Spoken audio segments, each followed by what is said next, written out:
So, hello. How are you doing, guys? How are things going with you?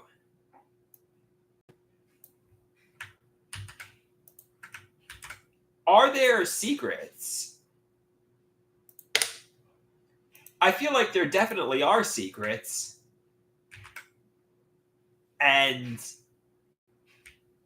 if there are, I mean, can somebody just was I a humiliation ritual and a human sacrifice? Were they trying to sabotage me and kill me while creating a facade they were trying to help me? I mean, were they bullying me? I mean, were they trying was I being bullied by a group of gang stalkers through the internet?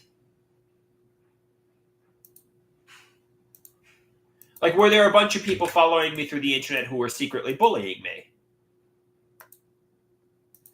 And was it friends and family and so on? And my parents, were they all bullying me? Somebody says, catch it, check it, change it. Nobody was wishing the worst things imaginable on me. My parents aren't sadistic persecutors. Catch it, check it, change it.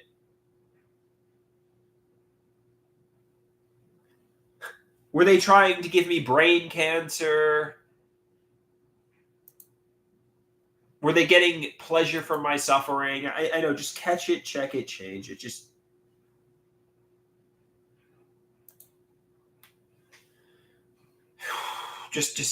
catch it, end it. Toggle the emotional switch off. I feel like I feel like my parents are getting pleasure from my suffering. They're unloving. I don't know. Just calm down. Go to mental health recovery groups and so on.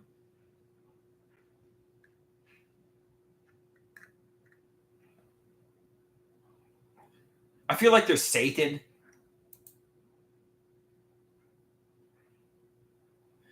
Somebody asks me, what's the plan post Dr. Garrett? Well, I don't have a new psychiatrist lined up or psychologist lined up yet. But I probably should get one.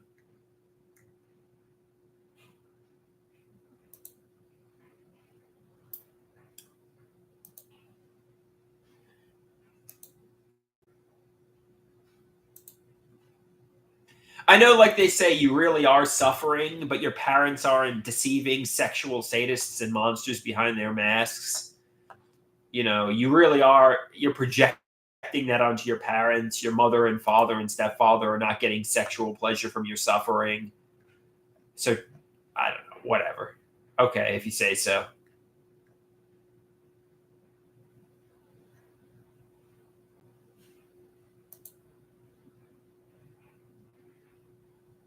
I mean, they are taking me to NAMI and cooking me dinner and trying to help me find classes and such. You know, if they really had me in this metaphorical chastity belt, why would they be, trying to help me meet a girlfriend? I mean, like, it's my lack of social skills. Let's say my mother, like, literally took off the chastity belt and said, you can go meet a woman. I don't have the social skills necessary to help me meet a girlfriend, it's me. My chains are internal, not maternal.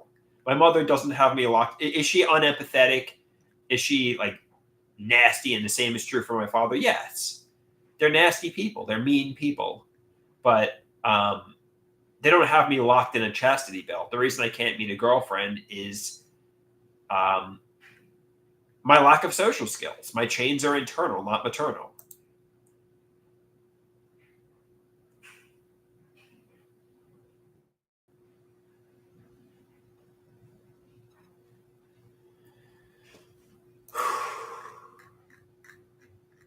Just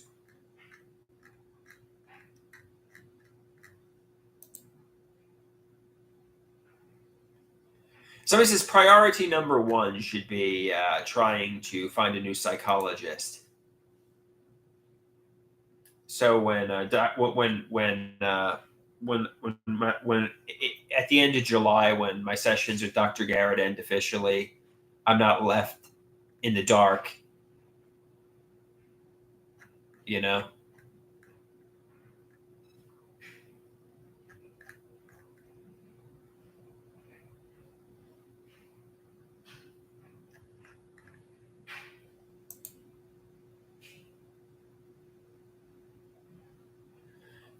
Deborah says, watch Love on the Spectrum. It will help you socialize, I promise. Maybe I'll watch that, Deborah. I'm sure maybe it's a good documentary.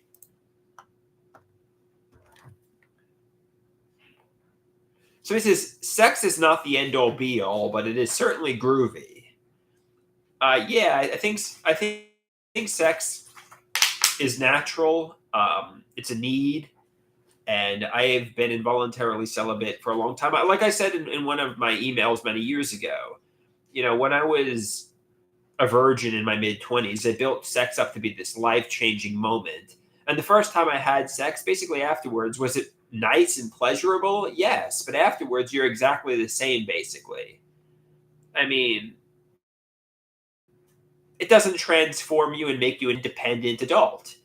It's just a pleasurable experience that makes you happy, usually. You know what I mean? It doesn't I had sex, now I'm a man. It's a lot like, I mean, to be frank, masturbation in a lot of ways, where it's kind of like, it's nice to share the experience with somebody in a loving way, but afterwards you're basically exactly the same. I mean, I was like a virgin until I was 24 years old, and I thought sex, was gonna make me a man and change me and make me. I thought it would be like this moment that would turn me into an adult, and I was very disappointed to learn it wasn't this life-changing, grandiose moment that I built it up to be. It was basically nothing. I mean, nothing really. I mean, was it nice? Yes, but it wasn't this grandiose, life-changing moment. I mean, companionship, finding love. I know Dr. Garrett says love is out there and you got to go get it, to quote Gary Burr. And nothing is better than love. And, life without love is a life not worth living and stuff. So I guess love and intimacy and sharing love is a good thing. But, just simple sex, sex isn't.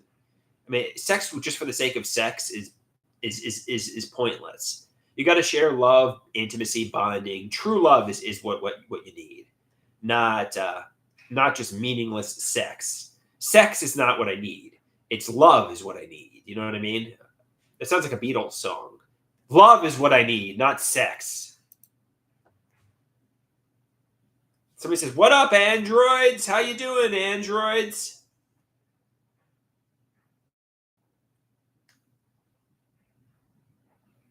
Hey, Dave. I don't know why I daydream that you're Dave Bautista, the WWE wrestler. I saw Dave Bautista on some morning talk show today. I don't know. I've always had this fantasy you're either Dave Bautista or David Grohl from the Foo Fighters, one of the two. I can't tell which one you are. Or maybe you're neither. Maybe you're just some guy named Dave from God knows where. I think of you as either David Grohl or David Bautista, one of the two. There was a snap into a Slim Jim, the Macho Man. Have you ever seen the Slim Jim commercials when Diesel tried doing it? Kevin Nash tried doing it. He didn't do it as well as the Macho Man. Somebody says that's an idea of reference to think Dave is Dave Bautista or David Grohl. There's no objective evidence that's true. So it's just a suspicion that I'm coming to a feeling of conviction about. So don't daydream Dave to be Dave Bautista or David Grohl, because the evidence is Dave's a common name, And he's never told me he's either of those guys. He says he'd rather be Dave Thomas, the guy from Wendy's. I think Dave Thomas might be passed away. I'm probably going to get Wendy's for lunch today, as a matter of fact. Probably going to get a spicy chicken sandwich and some saucy nuggets. So, I mean, interesting you should have brought up Dave Thomas, because I'm probably getting Wendy's for lunch. So he says, woo, Wendy's. Yeah, man. Unless I get McDonald's. Unless I get 2 cheeseburgers from McDonald's. I don't know. One of the two. I'll get Wendy's or McDonald's.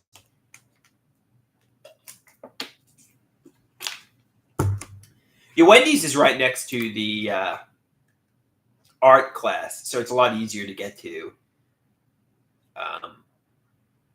There's a Wendy's right next door.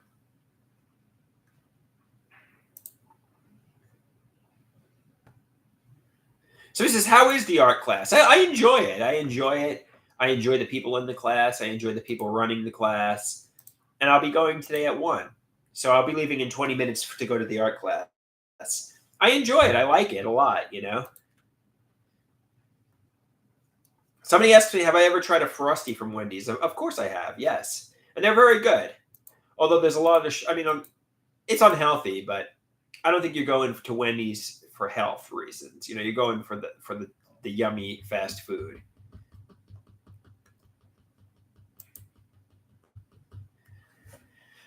I mean, it's a little. I mean, a Frosty is good. It tastes good. It's a little bit like eating ice cream. It's like a diabetic shock to the system, but it's good. It tastes good.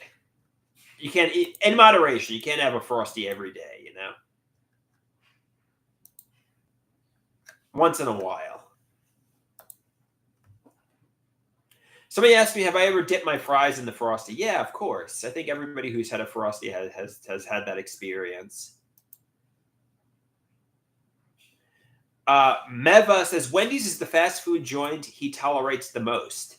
Yeah, it's pretty good. And actually, I think they have a new thing on the menu, the saucy nuggets at Wendy's. They're pretty good. Try it. I tried the Parmesan garlic. It's a little bit like a buffalo wing, the saucy nuggets. I don't know how long they're going to last for, but they're pretty good.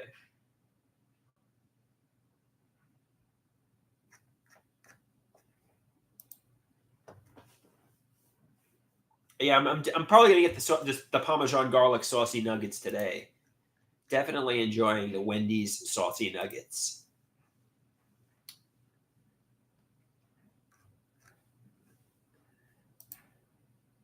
Somebody says Wendy's chicken nuggets are 100%. Yeah, no, they got good chicken nuggets, that's for sure.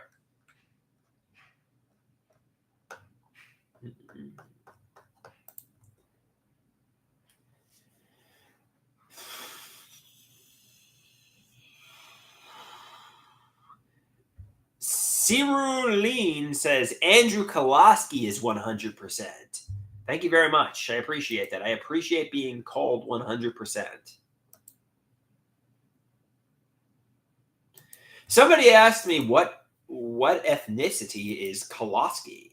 Well, yesterday they asked me that, and it's Polish. Koloski is a Polish surname, and my father is Polish, and on my mother's side of the family we're German. So I'm like Polish and German. For those of you who are wondering, I'm a Polish and German man.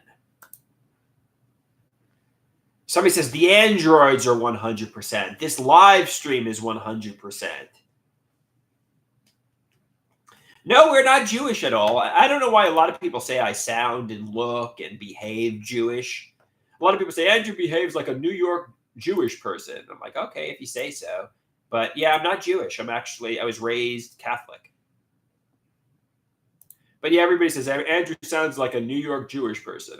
So everybody thinks I'm Jewish, but I'm actually not.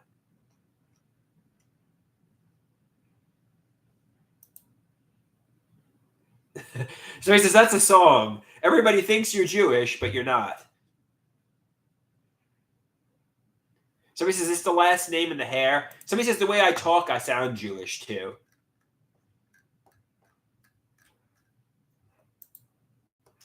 But as a matter of fact, I was raised Catholic.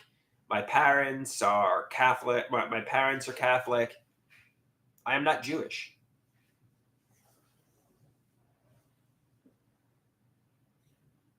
Somebody says, I have a slight New York Jewish accent. Yeah, I guess that's what they said. That is what they say. They say I sound, behave, and look like a New York Jewish person. Like a neurotic, New Yorker, basically. But I'm not, so.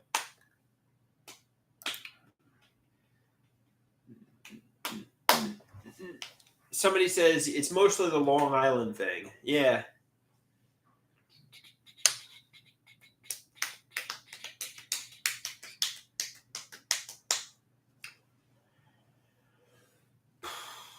All right, guys, I think I'm going to get going because I got the art class in 10 minutes. It was good chatting with you briefly. And I'll enjoy the saucy nuggets from Wendy's, I guess. Later, guys. Adios, amigos and amigas.